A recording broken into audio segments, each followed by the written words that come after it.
శ్రీమాత్రే నమః. ప్రేక్షకులకి ఆ లలితాంబిక అమ్మవారి యొక్క అనుగ్రహం పరిపూర్ణంగా కలగాలని మనస్ఫూర్తి కోరుకుంటూ మనం డిసెంబర్ మాసంలో అసలు గ్రహస్థితి ఏ విధంగా ఉంది అని చెప్పి చూసుకున్నట్లయితే ఈ మాసంలో 3 గ్రహాలు వక్రించి ఉంటాయి. అందులో ప్రధానంగా గురువు వృషభ రాశిలో వక్రించి ఉంటున్నాడు, కుజుడు కర్కాటక రాశిలో వక్రించి ఉంటున్నాడు. అదేవిధంగా శని కనుక చూసుకున్నట్లయితే వక్ర త్యాగం అయిపోయింది ఆల్రెడీ శనిది.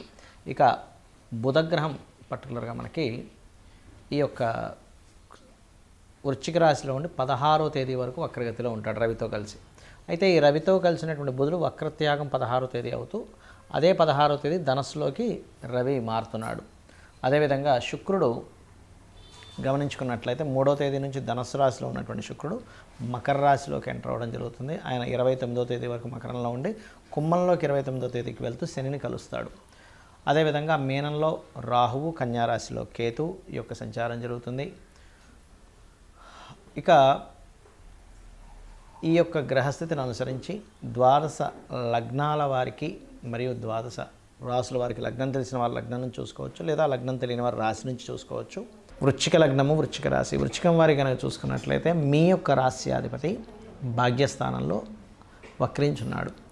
దీనివల్ల పర్టికులర్గా ఏంటంటే లాంగ్ జర్నీస్ ఏవైతే అనుకుంటారో లాంగ్ జర్నీస్ మళ్ళీ కాస్త పోస్ట్పోన్ చేయడం జరుగుతుంది. అదేవిధంగా లగ్నంలో మీకు రవి ఉన్నందుకు ఉద్యోగాల కోసం గవర్నమెంట్ అండర్టేకింగ్ కావచ్చు, గవర్నమెంట్ రిలేటెడ్ కావచ్చు, మెడికల్ రంగాల్లో ఉండేటువంటి ఉద్యోగ సంబంధించినవి కావచ్చు, ఫార్మా, మెడికల్ ఇట్లాంటి రంగాల్లో ఉండేటువంటి వారికి ఉద్యోగ అవకాశాలు, కొత్త ఉద్యోగ అవకాశాలు వస్తాయి.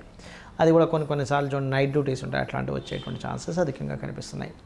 ఇక 2వ స్థానంలో ఉన్నటువంటి శుక్రుడు 3లోకి వెళ్తున్నాడు, మరియు 2వ అధిపతి అయినటువంటి గురువు 7వ స్థానంలో ఉండి వక్రించాడు. దీనివల్ల ఏమిటి అంటే, ఒకటి వివాహ సంబంధించినటువంటి విషయాలు, ఒక మంచి సంబంధం అయ్యో వెనక్కి వెళ్ళింది అనేటువంటి ఒక ఇది, విదేశీ ధనయోగం రావడం అనేటువంటి చాలా స్పష్టంగా గోచరిస్తుంది. కాకపోతే 3వ స్థానంలో శుక్రుడు ఉన్నందుకు మీరు ఎవరితోనైనా ఏదైనా మాట్లాడేటప్పుడు, ముఖ్యంగా స్త్రీలతో కమ్యూనికేట్ చేసేటప్పుడు కొంత జాగ్రత్తగా ఉండండి. అదేవిధంగా చతుర్థ అధిపతి అయినటువంటి శని భగవానుడు 4వ స్థానంలోనే ఉన్నాడు. వక్రత్యాగం అయింది కాబట్టి సర్వసాధారణంగా మీకు మీరు ఏదైనా ప్రాపర్టీస్ తీసుకునేటప్పుడు కానీ, గృహాలు నిర్మాణం చేసేటప్పుడు కానీ, వెహికల్ సంబంధించిన అంటే వాహన సంబంధించిన విషయాల్లో కానీ, ఎడ్యుకేషన్ రిలేటెడ్ సంబంధంగా ఏదైనా నేర్చుకునేటప్పుడు కానీ కాస్త ఇంట్రెస్ట్ తక్కువగా ఉంటుంది ఈ టైంలో. అంటే ఇల్లు ప్రారంభిస్తారు, మనం ఎంతో డబ్బులు ఇస్తాము కట్టే వాళ్ళకి, వాళ్ళు కొంత వర్క్ చేసి కొంత పెండింగ్ పెట్టడము, లేట్ అవ్వడము, అంటే ఈ అన్ని విషయాల్లో లేట్ అవుతూ ఉంటుంది, ఇది గుర్తుపెట్టుకోండి. అలాగే మరొక విషయం ఏంటంటే, ఇక్కడ ఈ యొక్క పంచమ స్థానాధిపతి 7వ స్థానంలో వక్రించాడు కాబట్టి ఎవరైనా ఇష్టపడిన వారిని వివాహం చేసుకుందామని అనుకొని అది కొంచెం వెనక్కి వెళ్ళడం జరుగుతూ ఉంటుంది ఈ యొక్క కాంబినేషన్ వల్ల. అదేవిధంగా మరొక విషయం ఏంటంటే, ఇక్కడ పర్టికులర్గా కోర్టు వ్యవహారాలకు సంబంధించినటువంటి ఏవైతే ఉంటాయో అవి కొంచెం లీగల్ ఇష్యూస్ ఇవన్నీ కూడా కొంచెం కాంప్రమైజ్ చేసుకుందాంలేండి అనేటువంటి మాట మీకు వినబడుతూ ఉంటుంది. మరియు అదేవిధంగా పంచమ స్థానంలో రాహు ఉన్నాడు కాబట్టి సంతానం కోసం ప్రయత్నం చేసేటువంటి వారు కాస్త జాగ్రత్తగా ఉండాలి. వస్తువులు కొనుక్కున్నా, లేనట్లయితే ఏదైనా టీచింగ్ రిలేటెడ్ అంటే ఏదైనా ఒక కోర్సెస్ తీసుకునేటప్పుడు పర్టికులర్గా మీరు 7, 8 తేదీలు చాలా జాగ్రత్తగా ఉండాలి. 9, 10 తేదీలు పర్టికులర్గా మీరు ఏదైనా నిర్ణయం తీసుకునేటప్పుడు కాస్త జాగ్రత్తగా ఉండండి. 9, 10 తేదీలు.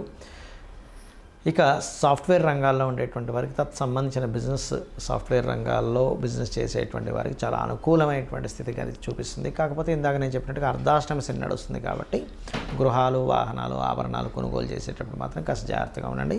అందులో ముఖ్యంగా 7, 8 తేదీల్లో కొనుగోలు చేసేటప్పుడు మరింత జాగ్రత్త వహించాలి. ఇక మీరు చేయవలసినటువంటి దేవతారాధన ఓం దుమ్ దుర్గాయ నమః అనే నామస్మరణ చేయండి. గోవుకి 4 ఉండల్లాంటి 4 తీపి ఉండలు లాంటివి కానీ, లేనట్లయితే అలా నువ్వులు ఉండలు పెట్టకండి. ఎప్పుడు కూడా గోవుకి బెల్లపు ఉండల్ని గోవుకు తినిపించండి.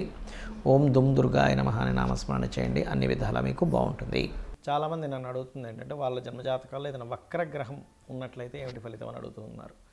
ఇది నాడీ ఆస్ట్రాలజీలో మనకు చూడండి, చాలామంది జాతకాల్లో ఈ పలానా గ్రహం వక్రించిందండి, ఈ పలానా గ్రహం అంటే శని కావచ్చు, గురువు కావచ్చు, వీళ్ళు వక్రించారని చెప్తుంటారు. అయితే ఇక్కడ ఏంటంటే, ఫస్ట్ ఆఫ్ ఆల్ మనం అర్థం చేసుకోవాల్సింది, రాహువు, కేతువు ఈ 2 ఎప్పుడు వక్రగతిలోనే ఉంటాయి, అంటే వెనక్కి తిరుగుతూ ఉంటాయి. బికాజ్ ఆఫ్ అది కాలం అయిపోతుంది. రాహు అంటే కాలము అయిపోయినటువంటిది కాబట్టి కాలానికి కారకుడైనటువంటి రాహు వెనక్కి వెళ్ళిపోతుంది కాలము అనేటువంటి సంకేతంతో. అయితే మిగతా గ్రహాలు ఏవి అంటే, రవిచంద్రులు అయితే అసలు వక్రించరు ఎప్పుడు కూడా, ఎందుకంటే సమయం వెనక్కి రాదు కాబట్టి ఈ రవిచంద్రుల ద్వారానే మనం సమయాన్ని తెలుసుకుంటూ ఉంటాం. ఇవాళ ఈ తిథి, ఈ నక్షత్రము, ఇంత సమయం గడిచింది. రవి నడినెత్తున వస్తే మనకి మధ్యాహ్నం అయిందని, సాయంత్రం అయితే అటు వెస్ట్ వైపు సూర్యుడు కనిపిస్తే సాయంత్రం అవుతుందని మనం తెలుసుకుంటూ ఉంటాం. తిథులను బట్టి చంద్రుడు ఉండేటువంటి ఇది కాబట్టి అది ఎప్పుడు వక్రించమంటే కాలం వెనక్కి తిరిగి రాదు కాబట్టి అవి వక్రించవు ఎప్పుడు కూడా. అయితే మిగతా గ్రహాలు ఏవైతే ఉన్నాయో వక్రించిన గ్రహంతో సమయంలో పుట్టారు వ్యక్తి అంటే దానికి చాలా పెద్ద విషయం ఉంటుంది. ఎలా అంటే ఒక ఉదాహరణకి శని వక్రించాడు అనుకోండి, ఏ గ్రహమైనా ఒకటే గుర్తుపెట్టుకోండి, మీ జన్మజాతకంలో వక్రించినప్పుడు ఉన్న స్థలం కంటే కూడా వెనకాతలు ఉండేటువంటి రాశితో సంబంధాలు పెట్టుకుంటాయి అవి. అంటే ఒక్కొక్కసారి ఆ వక్రించడం వల్ల మంచి జరుగుతుంది, ఒక్కొక్కసారి ఇబ్బంది ఉంటుంది. ఎలా అంటే ఉదాహరణకి మేషరాశిలో శని, మేషరాశి కాకుండా మేషరాశి తర్వాత అయినటువంటి రాశిలో శని భగవానుడు వక్రించాడు, అంటే వృషభంలో శని వక్రించాడు. వక్రించడం వల్ల అనవసరంగా నీచ ఫలితాలు పొందుతాడు. అదే మేషరాశిలో శని వక్రించాడు అనుకోండి, అప్పుడు నీచత్వం కోల్పోతాడు. అదేవిధంగా ఉచ్చస్థానానికి కూడా అదే వర్తిస్తుంది. ఉదాహరణకి తులారాశిలో శని వక్రించాడు అనుకోండి, అప్పుడు ఉచ్చస్థానం యొక్క ఫలితాలు కోల్పోతున్నాడు. కానీ వృశ్చికంలో వక్రిస్తే ఆయన ఉచ్చస్థానంలోకి వెళ్తున్నాడు. ఏదైనా ఒక గ్రహం కనుక వక్రించినప్పుడు తను ఏ రాశిలో ఉండి వక్రించాడో అది అదృష్టానికి దారితీస్తుందా, ఇబ్బందికి దారితీస్తుందా అనేటువంటి చూడాలి. ముఖ్యంగా ఏదైనా ఒక గ్రహం వక్రించిందంటే పాస్ట్ లైఫ్లో మిగిలిపోయినటువంటి విషయాలు ఈ లైఫ్లో పర్టికులర్గా ఆ జన్మనెత్తి ఆ వ్యక్తి ఆ కర్మను తీర్చుకోవడానికి వచ్చాడని అర్థం చేసుకోవాలి. ఎలా అంటే శని దగ్గర నుంచి తీసుకుంటే శని ఎవరికైనా వక్రించాడు అనుకుంటే రెండు ప్రొఫెషన్స్ చేస్తారు చాలామంది, 2 ప్రొఫెషన్స్, అందులో డ్యూయల్ సైన్లో ఉంటే ఇంకా గ్యారంటీగా అవుతుంది. అదే జీవుడు వక్రించాడు, గురువుకి సంబంధించిన కొంత సేవ, గురువులకు సంబంధించినటువంటిది కొంత మిగిలిపోయింది ఆయనకి, జ్ఞానాన్ని పంచే విషయంలో కానీ గురువులకు సేవకు సంబంధించిన విషయంలో కానీ మిగిలిపోయింది. అంటే పాస్ట్ లైఫ్లో చేయాల్సిన గురుసేవ చేసుకోలేకపోయాడు. శని వక్రించాడు అనుకోండి, పాస్ట్ లైఫ్లో చేయాల్సిన వర్క్ ఇప్పుడు చూడండి, ఇవాళ రేపు మనం చూస్తూ ఉంటాం. ఎవరైనా సరే జాబ్ సంబంధించిన విషయంలో జాబ్కి వెళ్తారు కానీ అక్కడ సరిగ్గా పనిచేయరు, నెల జీతం మాత్రం తీసుకుంటుంటారు. అది పెండింగ్ ఉండిపోయాడు ఆ వ్యక్తి పాస్ట్ లైఫ్లో. అందుకని ఈ జన్మలో ఎక్కడైతే జాబ్ జాయిన్ అవుతాడో అక్కడ రెండు పనులు చేయాల్సి రావడం ఇట్లాంటివన్నీ వస్తూ ఉంటాయి. But it's depend on a రాశిలో ఏముందనేటువంటిది. అయితే ఈ వక్రగతి ఉన్నప్పుడు మనం అమ్మో ఏమవుతుందని భయపడాల్సింది లేదు. అక్కడ అసలు అది ఏ యోగాన్ని ఇస్తుంది, ఒక్కోసారి అద్భుతమైన యోగాన్ని ఇస్తుంది, ఒక్కోసారి ఇబ్బందిని ఇస్తుంది. బట్ అది చూసుకోవాలి. అదేవిధంగా శుక్రుడు వక్రించాడు, ఎక్కడుండి వక్రించాడు, సప్తమంలో ఉండి వక్రిస్తే ఏమవుతుందంటే జీవిత భాగస్వామి, వివాహ సంబంధాలు ఇదిగో దగ్గర దాకా వచ్చి వెనక్కి వెళ్తూ ఉంటాయి. అది కంఫర్ట్స్ కావచ్చు, వాహనాలు కావచ్చు, వివాహ సంబంధించిన విషయాలు కావచ్చు, ధన సంబంధించిన విషయాలు కావచ్చు.